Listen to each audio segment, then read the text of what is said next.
Right, good morning, friends. Today, this is again Dr. C.H. Kiran Kumar dealing you the machine learning part. Right, today we will learn what is called learnability. Learnability. So, what is exactly learnability? See, if you see the definition of learnability, you can easily, what do you mean by learnability is a quality of products and interfaces that allow users to quickly become familiar with them and able to make good use of their features and capabilities. This is, see, you have already seen a movie called Bharat. See, he says, the hero says there, I am a fast learner. I'm a fast learner. That is nothing but learnability. Learnability. Learnability means you can write like just so a method is easily understandable, and it it makes the user feel good as if no he easily learned this no without any like, for example, if you see the TV variants, you can see, my dear friends, TVs. If you go to a TV shop, if you buy a TV, new TV, no need of any explanation for TV, because you feel that it is easy to no easy to control. That is called learnability. Learnability. That is called learnability. Now, see, probably, approximately correct. See, very important. Probably, approximately correct. See, the term PAC learning is a framework for mathematical analysis of machine learning. This is where learnability is applied.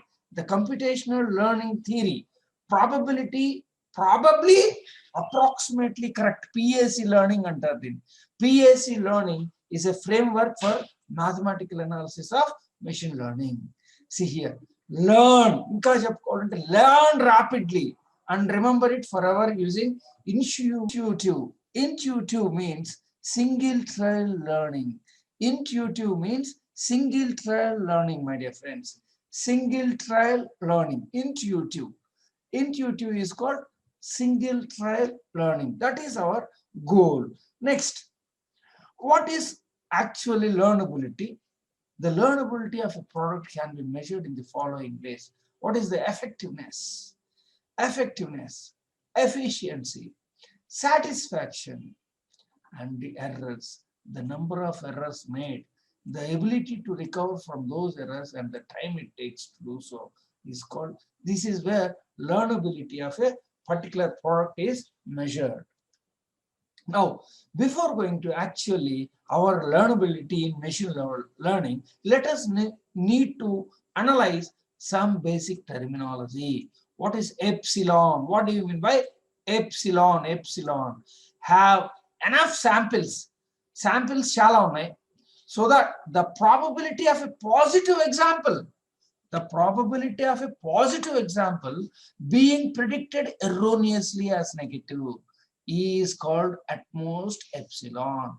అంటే మన దగ్గర ఉన్న positive ని erroneous గా negative అని చెప్పే chances ni, that probability is called as epsilon, my dear friends. Epsilon. See, let's see his concept class.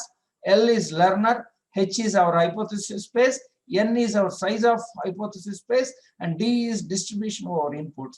Then our epsilon must be greater than or equal to 0, but it should be less than 0.5, 0.5. This is our error goal. And what do you mean by certainty? Certainty is delta, my dear friends. Certainty is our delta. That should also lie between 0 and 0.5. This is about what exactly this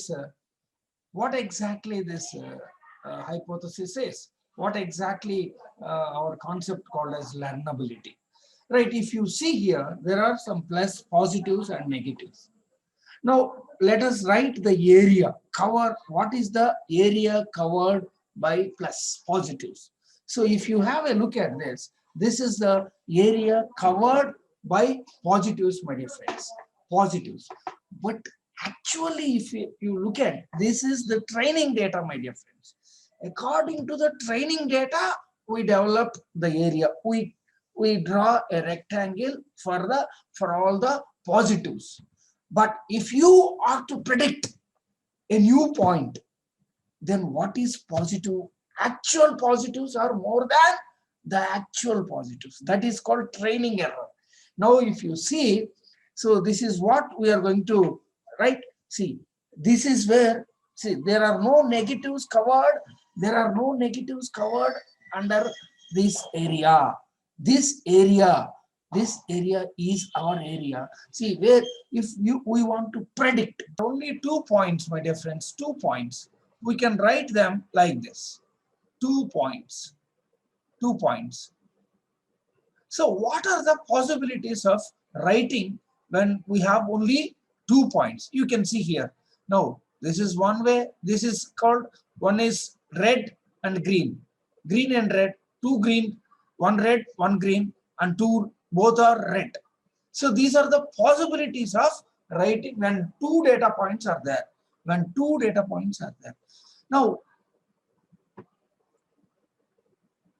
if you have 3 data points, my dear friends, let us see now what are the possibilities of the placing these data points. Now you can see total number of is 2 power 2 cube, that is 8 possibilities. 8 possibilities. 8 total, 8 possibilities, my dear friends. So all red, 1 green, 2 red, 2 green, 1 red, something like this. All green. These are called all possibilities of data sets. Let us now take 4 data sets, my dear friends. 4. Let us see now.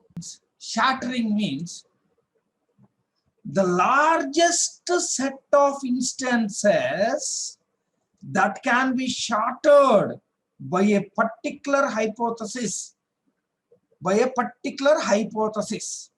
The largest set of instances that can be shattered by a particular hypothesis is called shattering, my dear friends. Shattering. Hope you understood. Shattering. The largest set of instances that can be shattered by a particular hypothesis. That is called shattering. Now you can see here. Now you can see here. See, if we take the four possibilities, my dear friends, 4 possibilities, if you take 4 possibilities, you can see we cannot shatter all these things. We cannot shatter these 2, my dear friends, because even if you draw a line, anyway you draw a line, 1 positive is outside our line. So this is called, we are unable to shatter. Unable to shatter. Now, what are the shattering here? No, it is approximately 14 by 16. That is called our shatter. Now, what do you mean by VC dimension? VC dimension. What do you mean by VC dimension? VC dimension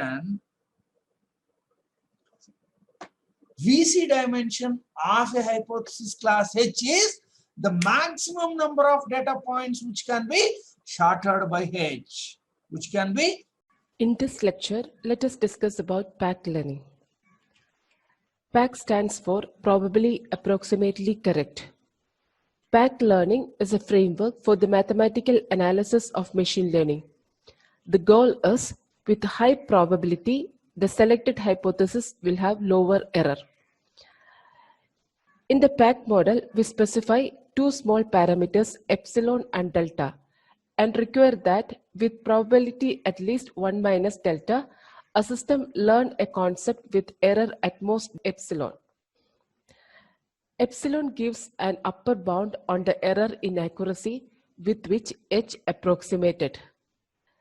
That means the accuracy is 1 minus epsilon. Delta gives the probability of failure in achieving this accuracy. That means the confidence is 1 minus delta. Let us consider an example. We want to learn the concept medium built person from the examples. We are given the height and weight of m individuals, that is the training data set. We are told for each height-weight pair if the person is medium built or not.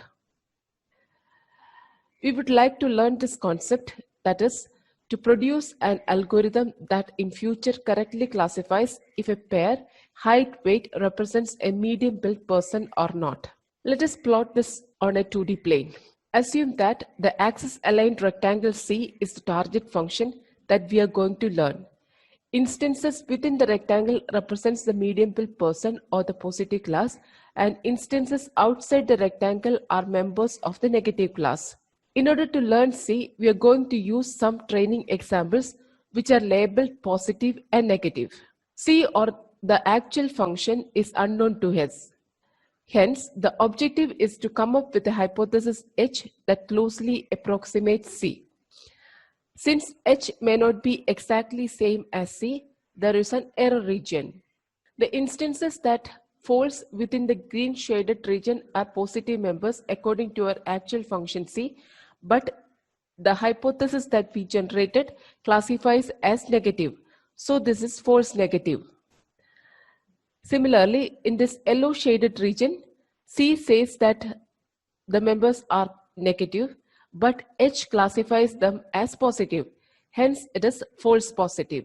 That means the error region is given by C XOR H, and what we want is the probability of this error regions to be small.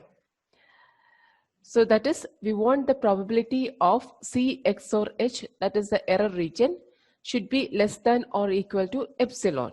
We want the probability of the error region to be bounded by a small constant epsilon. We cannot expect the learner to learn a concept with 100% accuracy, because the learner needs to learn the concept from a small representation of the instance space. What we expect is a hypothesis that is approximately correct. That is a hypothesis that is in close approximation to the target concept. A hypothesis is said to be approximately correct if the error is less than or equal to epsilon, where 0 less than or equal to epsilon less than or equal to half. That is, the probability of C XOR H is less than or equal to epsilon. Since the training samples are drawn randomly, there will always be a probability that the training examples encountered by the learner will be misleading. If the samples drawn are not the actual representation of the real instances, the hypothesis generated may not be approximately correct.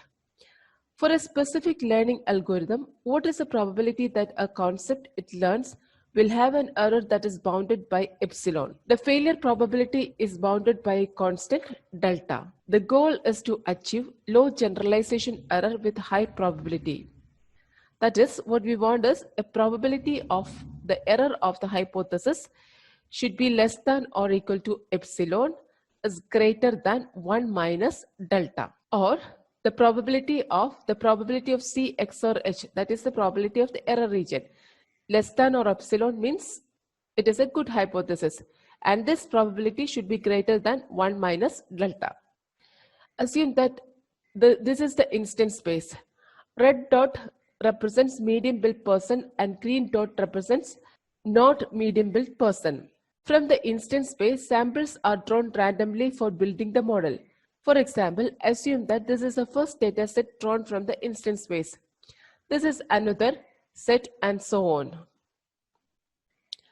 Each one may have different sampling distribution. Assume that we have been given 10 different set of samples. Epsilon is given as 0.05 and delta as 0.20. Assume that hypothesis 1 has been generated with these errors. Error of H1 on sample set 1 is 0.04, on sample set 2 is 0.03, and so on. We have set as our epsilon or the error bound as 0.05. Out of the 10 samples, the errors on sample set 3 and sample set 4 is greater than the bound 0.05. Hence, we say that the hypothesis failed on these two training sets. We can say that the hypothesis is approximately correct 8 times and failed 2 times. Hence, the probability of H1 is 8 by 10 is equal to 0.80.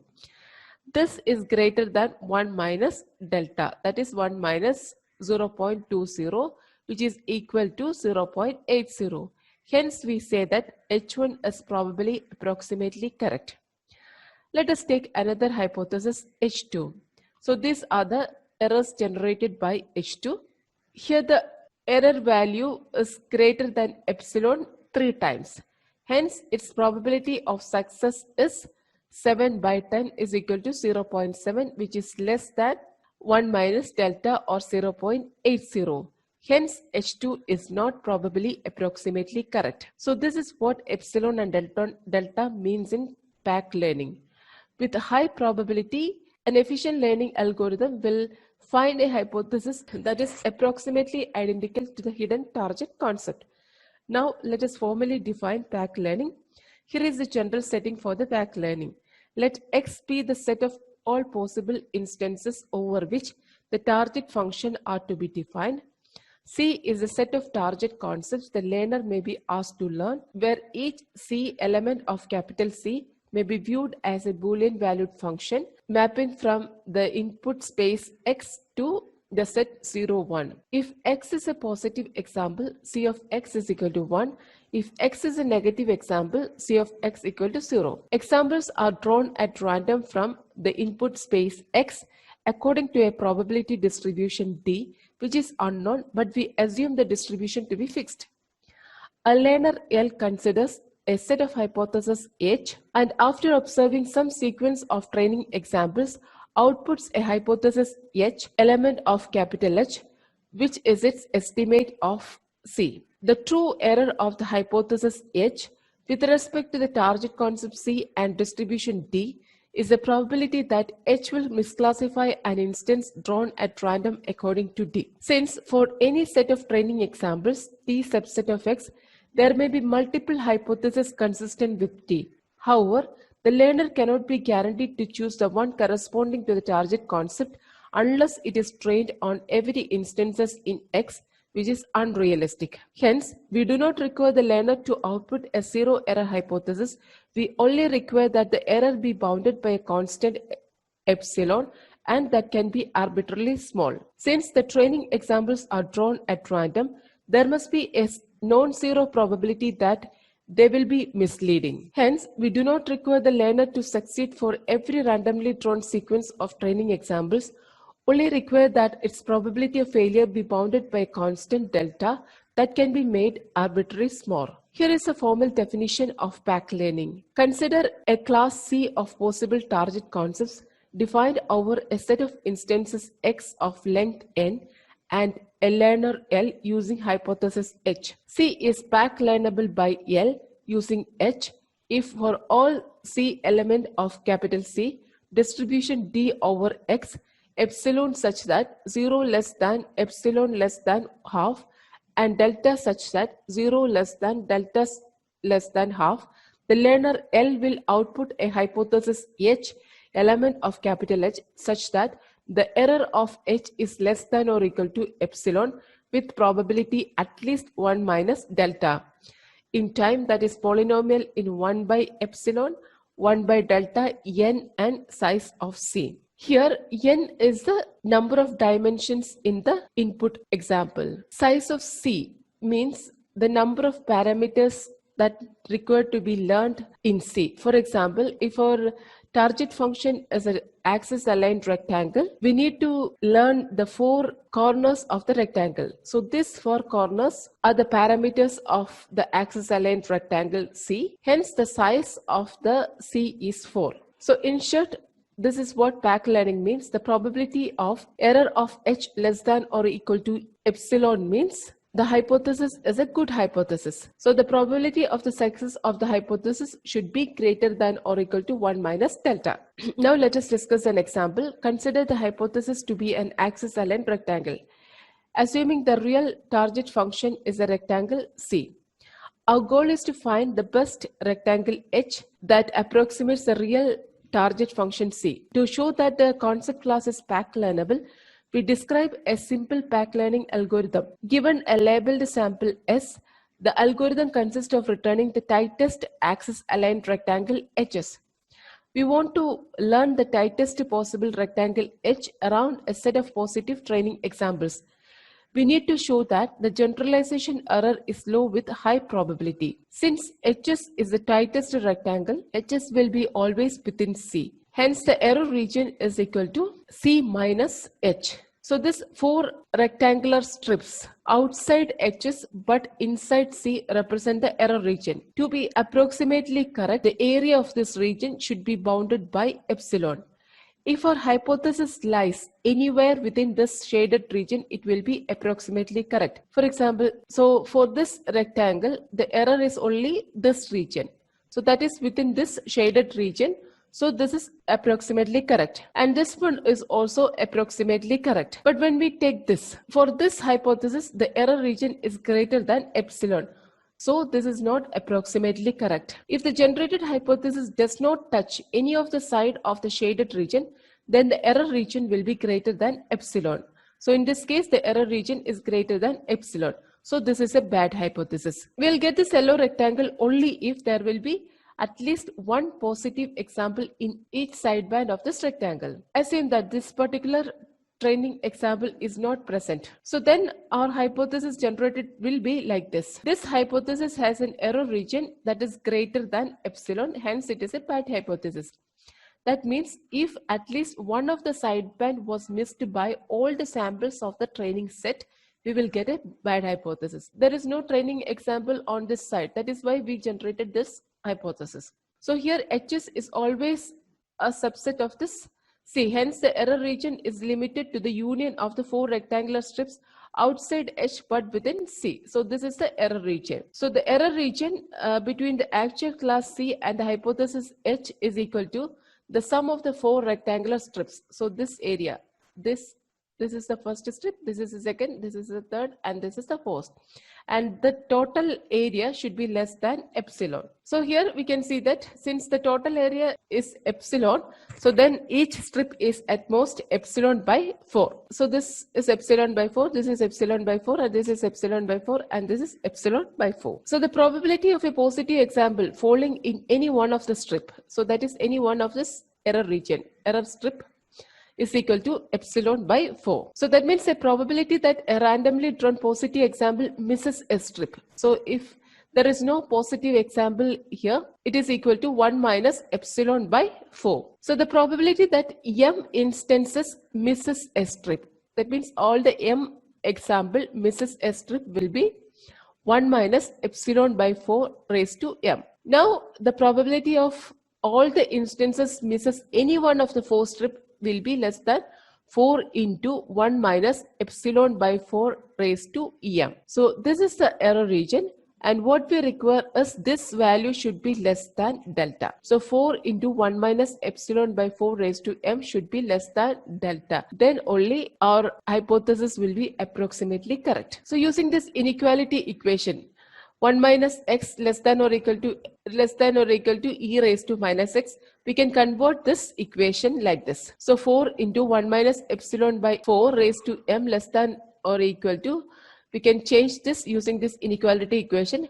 4 e raised to minus m epsilon by 4 should be less than delta. So solving this equation, we will get m greater than 4 by epsilon log of 4 by delta. So that is, if you want to have an accuracy of epsilon and a confidence of at least 1 minus delta, we have to choose a sample size m such that m greater than 4 by epsilon log 4 by delta. So for example, if you want to learn a concept with 99% correctness, that means the error or epsilon is equal to 0.01 with a probability of 95% confidence. So then the delta will be 0.05. The number of examples that need to be shown to our learner to learn a rectangular hypothesis is m greater than 4 by 0.01 log of 4 by 0.05 is equal to 400 into 4.38 is equal to 1753 examples. So we require 1753 examples in order to achieve this correctness with this confidence.